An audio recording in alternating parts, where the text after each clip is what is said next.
Stalinism was really a ruthless self-destruction of talent.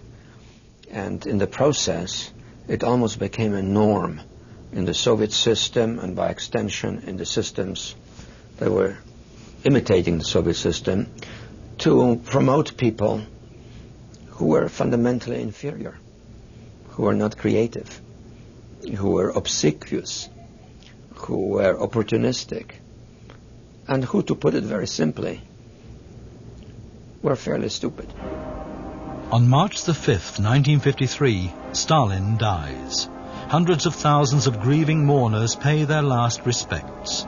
His successors and rivals for his throne gather around his casket. Stalin's longtime personal secretary, Georgy Malenkov, the party secretary, Nikita Khrushchev, and the powerful Secret Service head, Lavrenti Beria, who already 3 days after Stalin's death orders the release of 1.2 million Gulag prisoners. The power struggle for Stalin's succession has begun. After Stalin's death, everyone is expecting change. Berlin, June 1953. The supply situation in the GDR is critical. There are rumors that the party General Secretary Walter Ulbricht will be replaced. We followed the advice that Comrade Stalin gave us. When Ulbricht raises the labor norms, the construction workers at the Stalin Allee site in East Berlin take to the streets. The protests all over the country turn into a national revolt. The protesters storm party offices and demand free elections. Ulbricht asked the Soviet military for help.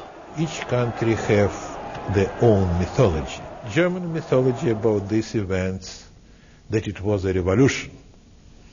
In reality, and from my father's understanding, it was the strike, economical strike, against some wrongdoings. Secondary, from his opinion, it was the German problem.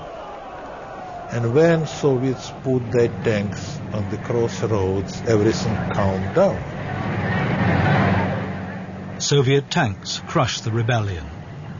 It will lead them into a new and better world. The expectations for Nikita Sergeyevich Khrushchev are high.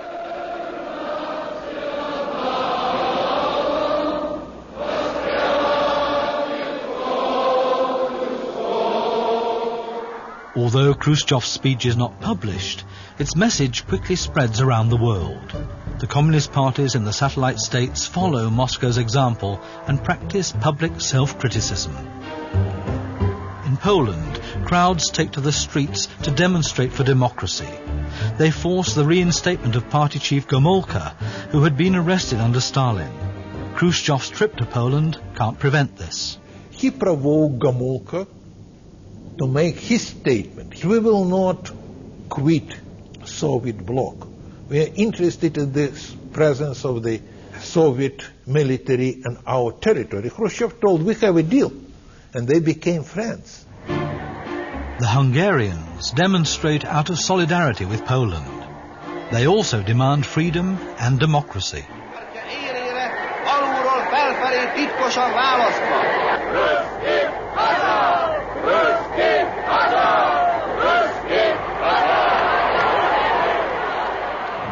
The demonstrators first clash with the Hungarian police, then with occupying Soviet forces. The Hungarian army joins the revolt. For a few days, Soviet tanks clear Budapest.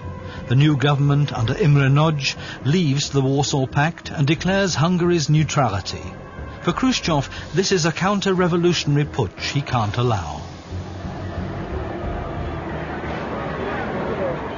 It was freedom fighters, the ordinary people who fought for their freedom, of course. But behind them were the strong anti-Soviet forces. It was two powers who played this power game, and it was the ordinary people who paid their toll. With the superior might of Soviet tanks, Khrushchev crushes the revolt. In desperation, Hungary appeals to the United Nations for help. But nothing happens beyond the passing of some resolutions.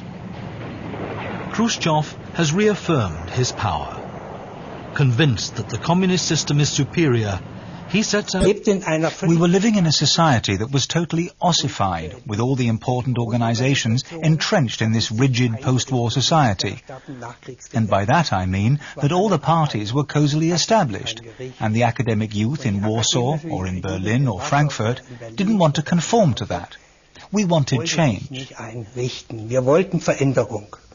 Of course, we had no idea that the changes would take 30 years, and that wouldn't take place on the capitalist side, but on the post-Stalinist side. In the end, a lot of what we called for back then has come true, but it didn't happen in the West, it happened in the East. In Czechoslovakia, too, people dream of a freer and more just society. The Prague Spring becomes a symbol of socialism with a human face.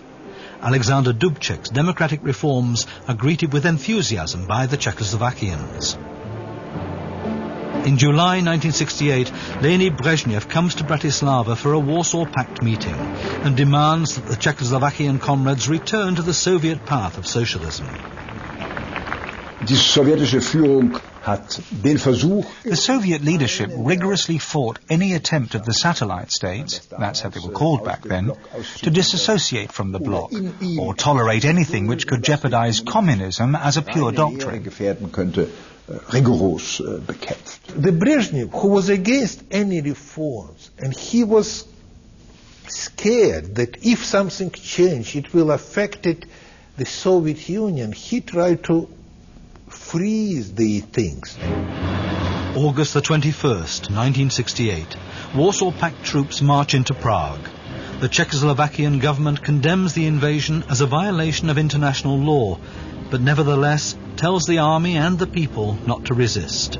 But the people stand up to the tanks. The Prague Spring is ended in violence. In retrospect, the Soviet Union justifies its actions with the Brezhnev doctrine, the common duty of all Warsaw Pact members to defend socialism. After the Soviet occupation of Czechoslovakia in '68, I wrote actually publicly that this is the beginning of the end of the Soviet system, because it meant that it was now a system based entirely on military force and bureaucratic suppression. Where the economy of scarcity paralyzes the entire Eastern Bloc. While the computer sets off the third industrial revolution in the West, the Soviet leadership tries to cut the country off from any external influence.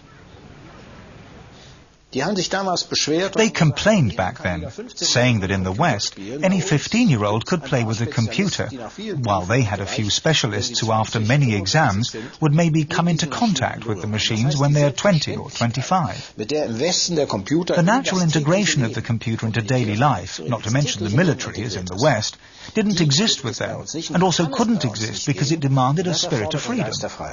A modern society, and Russian society was eventually a modern society, does not let itself be dictated to all the time. Reglementation and dictating were the essence of Brezhnevism. In the late 1970s, there is resistance in Poland against the government. Workers go on strike.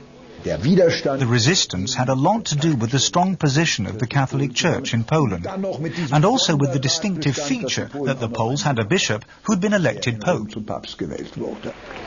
In 1979, Pope John Paul II visits his home country. Everywhere he goes, he's greeted by enthusiastic crowds.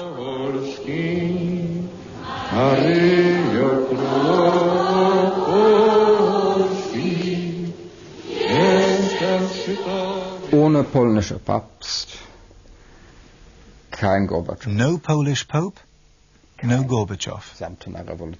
No Velvet Revolution in 1989.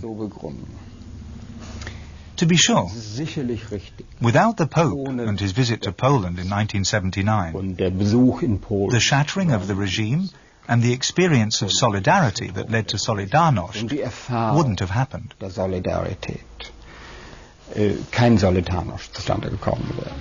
The Pope's visit inspires a new opposition movement. The workers of the Lenin docks in Gdańsk initiate independent unions which join together as Solidarność under the leadership of Lech Wałęsa. the individual voices of dissident groups claiming the rights granted by Helsinki become a mass movement struggling for self-determination.